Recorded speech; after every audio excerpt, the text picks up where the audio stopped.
मणिपुर तो जल रहा है, सैकड़ों लोग मर चुके हैं, बेघर हो चुके हैं, अपना घर छोड़ छोड़ कर लोग बाहर खड़े हैं, लेकिन नहीं, कोई उससे बातें नहीं करनी है। बात किससे करनी है?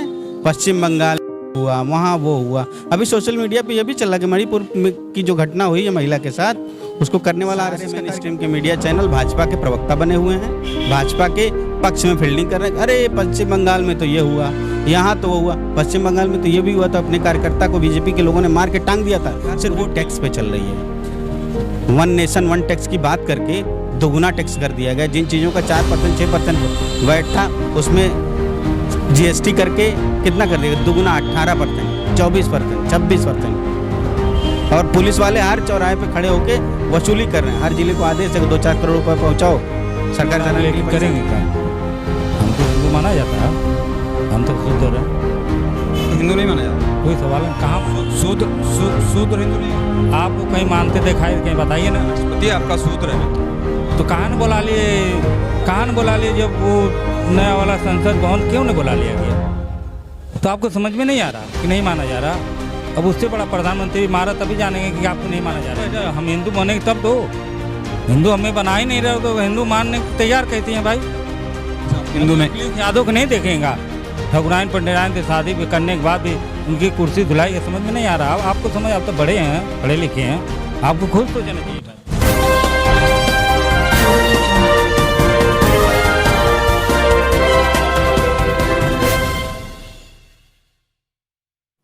कहने के लिए कुछ बचा है? हैवानियत की सारी सीमाएं पार कर दी गई हैं। उस पर कार्रवाई करने के बजाय, वहाँ राष्ट्रपति शासन लगाने के बजाय, मुख्यमंत्री को बर्खास्त करने के बजाय उदाहरण दिए जा रहे हैं कि राजस्थान में ये हुआ, मध्य प्रदेश में ये हुआ, भोपाल में ये हुआ, उत्तर प्रदेश में ये हुआ, फलानी जगह ये हुआ।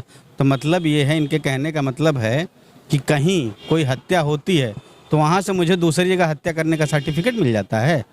पूरा मणिपुर जल रहा है, प्रधानमंत्री भाजपा का, वहाँ का मुख्यमंत्री भाजपा का, असम का, और गृह मंत्री भाजपा का। चाहिए क्या भैया?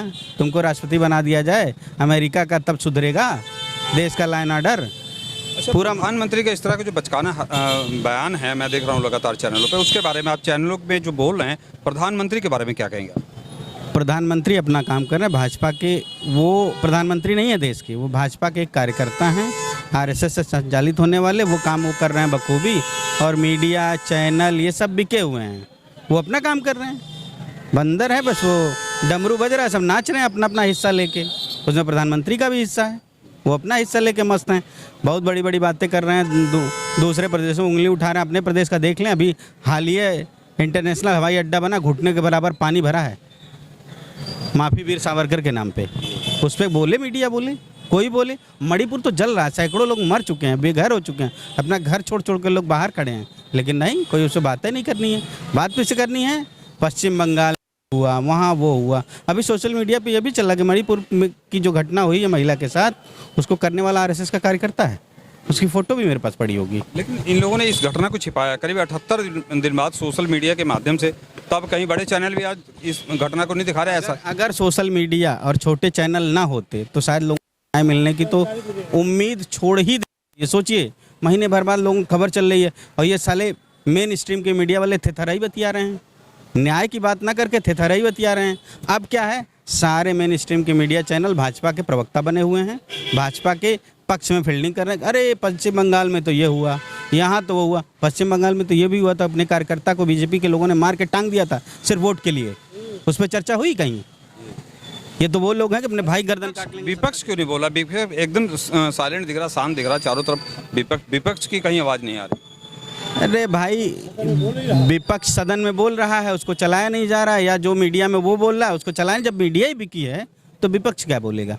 क्या ये बताइए, हम आप गूंगे बह रहे हैं, अंधे हैं हम लोग? हमारी कोई दैनिक जिम्मेदारी नहीं है, हैं? हमारी कोई दैनिक जिम्मेदारी नहीं है? हम इंसान नहीं हैं? हमारे अंदर मानवता नहीं है? हम जानवर हैं? हमें भी तो बोलना चाहिए, हमारी भी तो जिम्मेदारी है। आज मणिपुर में है, कल उत्तर प्रदेश में होगा, कल उनकी बहन है। क्या मानते हैं कि भाजपा जो है देश के सारे मुद्दों पे फ्लॉप है? आपको नहीं लग रहा है? कि एक मुद्दा बता दीजिए। शिक्षा पे फ्लॉप है, स्वास्थ्य व्यवस्था पे फ्लॉप है, उद्योग पे फ्लॉप है, सरकारी नौकरियों तो है ही नहीं इनके पास, ये देंगे क्या? ये मालूम है जैसे मुगल शासन चलता था, जजिया कर लगाया जाता था, ये सरकार पूरी टैक्स पे चल रही है। 1 नेशन 1 टैक्स की बात करके दोगुना टैक्स कर दिया गया। जिन चीज़ों का 4% 6% वैट था, उसमें GST करके कितना कर दिया, दोगुना 18%, 24%, 26%। और पुलिस वाले हर चौराहे पे खड़े होके वसूली कर रहे हैं। हर जिले को आदेश है कि 2-4 करोड़ रुपए पहुंचाओ, सरकार चलाने के लिए पैसा नहीं है। हिंदू राष्ट्र देने जा रहे हैं प्रधानमंत्री, हाँ? हिंदू राष्ट्र देने जा रहे हैं। नहीं तो हिंदू राष्ट्र लेके करेंगे का? हमको हिंदू माना जाता है? हम तो शुद्ध हैं। अब तो हिंदू नहीं माना जाता, कोई सवाल नहीं, कहाँ माना? शूद्र हिंदू नहीं होता। आपको कहीं मानते दिखाई कहीं बताइए ना। राष्ट्रपति आपका शूद्र है, तो कहाँ न बुला लिए, कहाँ न बुला लिए? जब वो नया वाला संसद भवन क्यों नहीं बुला लिया गया? तो आपको समझ में नहीं आ रहा कि नहीं माना जा रहा? अब उससे बड़ा प्रधानमंत्री मारा तभी जानेंगे कि आपको नहीं माना जा रहा हिंदू। मतलब आप हिंदू राष्ट्र के पक्ष में नहीं? हिंदू राष्ट्र के पास हम हिंदू बनेंगे तब तो। हिंदू हमें बना ही नहीं रहे तो हिंदू मानने के तैयार कैसे हैं भाई? हिंदू ने अखिलेश यादव को नहीं देखेगा, ठकुराइन पंडिताइन से शादी भी करने के बाद भी उनकी कुर्सी धुलाई, ये समझ में नहीं आ रहा। आपको समझ, आप तो बड़े हैं, पढ़े लिखे हैं, आपको खुद सोचना चाहिए बात। देखिए मेरे साथ जी क्या कहेंगे आप, क्या कहेंगे? इन्होंने एक मुद्दा उठा दिया है गाली दे रहे हैं कि हम हिंदू नहीं हैं, तो क्या आप भी अपने आप को हिंदू नहीं मानते क्या? देखिए, तकरीबन बैकवर्ड, दलित और माइनॉरिटी को मिला के 7,500 से 8,000 जातियों में बांट दिया गया, ठीक। और एक बहुत पुरानी बात है, धर्म संसद की बात है, जो विश्व धर्म संसद की शिकागो में हुई थी। जब कहा जाता है विवेकानंद ने हिंदुत्व के झंडे गाड़ दिए, जबकि झूठ बोला जाता है। विवेकानंद ने हिंदुत्व के झंडे नहीं गाड़े, हिंदुत्व की नहीं, ब्राह्मणवाद की बगिया उधेड़ दी थी। वहाँ पे भारत का प्रतिनिधित्व करने के लिए जो धर्म गया था वो ब्राह्मण धर्म गया था, ठीक। और स्वामी विवेकानंद को जो समय मिला था वो श्रीलंका के बौद्धिस्टों ने अपने समय में से निकाल के दिया था, और शायद क्रिश्चियनों ने भी कुछ समय अपने समय में से निकाल के दिया। तब कहाँ हिंदुत्व था भैया?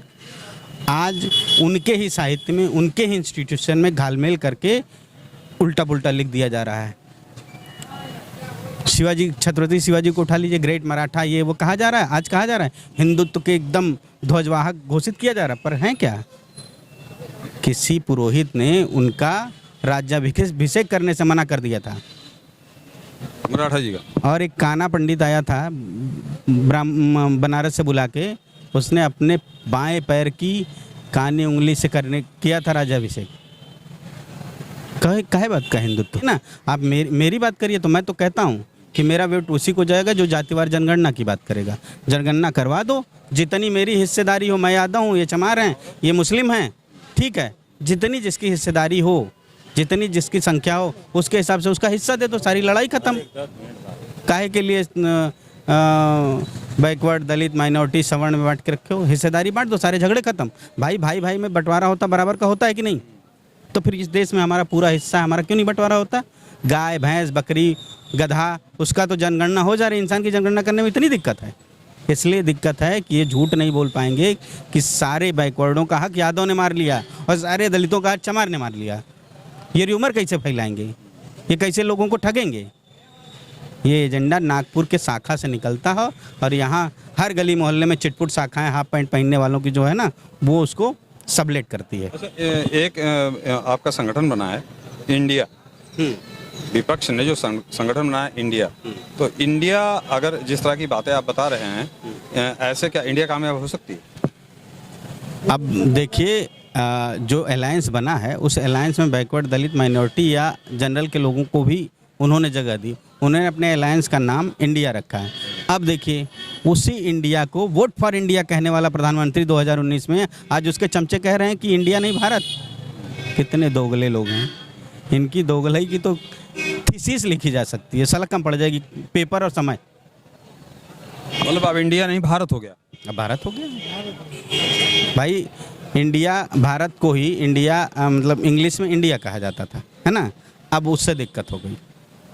अच्छा, 2024 में क्या कंडीशन बनेगी ये बताइए। अभी तो नहीं कुछ कह सकते। क्योंकि मणिपुर कांड, ज्योति मौर्य, ज्योति मौर्य क्या मतलब है? व्यक्तिगत मामला, उसको क्यों घुसोड़ा जा रहा है? इसको ला रहे हैं ना, नेशनल मीडिया दिखा रही है, जबकि नेशनल मीडिया मेन मुद्दों से डाइवर्ट कर रही है। आपको मणिपुर से हटा रही है, आपको जातिवार जनगणना से हटा रही है, आपको मंडल कमीशन से हटा रही है, आपको संविधान से हटा रही है, आपको शिक्षा से हटा रही है, आपको रोजगार से हटा रही है, आपको स्वास्थ्य से हटा रही है, ताकि आप कीड़े मकोड़ों की ज़िंदगी जिएं और धर्म के नाम पे वोट करें। अब मेन स्ट्रीम की मीडिया क्या बात करें भाई? हमारे देश की सुरक्षा पे इतना बड़ा सवालिया निशान है सीमा हैदर, कोई कैसे चला रहा है हमारे देश में बिना परमिशन के, बिना उसके, जबकि बैन है। जो वर्तमान सरकार है ना, जो लोग सत्ता में बैठे हैं, इनके पास ना रोजगार है, ना शिक्षा के लिए कोई अच्छी व्यवस्था है, क्योंकि ये चाहते हैं कि फिर से मनुवाद लागू हो, फिर से वर्ण व्यवस्था एकदम मजबूत हो। ये अपने बच्चों को विदेशों में पढ़ा लेंगे। देख लीजिए, शिवराज सिंह का बच्चा LLM करके आया है, उसको लोग घुमा रहे हैं, सर पे बैठा रहे हैं, और वो लोग जो प्राइमरी में पढ़ने की भी हैसियत नहीं, जिनकी यूनिवर्सिटियों का जिन लोगों ने मुंह नहीं देखा, ये सरकारी इंस्टीट्यूशन को बर्बाद कर रहे हैं और अपने बच्चों को विदेशों में पढ़ा ले रहे हैं। ये चाह रहे हैं कि चंद मुट्ठी भर 150 लोग पूरे देश पे शासन करें और बाकी लोग इनकी लठैती करें या इनका झंडा ढोएं, इनका जूता साफ करें, इनकी गाड़ी चलाएं, इनके गाय भैंस चलाएं, इनकी खेती करें। 2024 में कैसे, अगर मान लीजिए यही कंडीशन है जो कंडीशन आज के दिख रही है? भाई 2024 में 1 साल का समय है लगभग, ठीक है। तो जिनको सत्ता में आना है, जो लोग लड़ रहे हैं इनके खिलाफ, हम लोग तो लड़ ही रहे हैं, हम तो ज़मीन पे लड़ रहे हैं, हम तो रोज़ इन समस्याओं से 2-4 हो रहे हैं। लेकिन तुमको ज़मीन पे उतरना पड़ेगा, एक एक लोगों को जागरूक करना पड़ेगा, लोगों को अपने हक अधिकार बताने पड़ेंगे।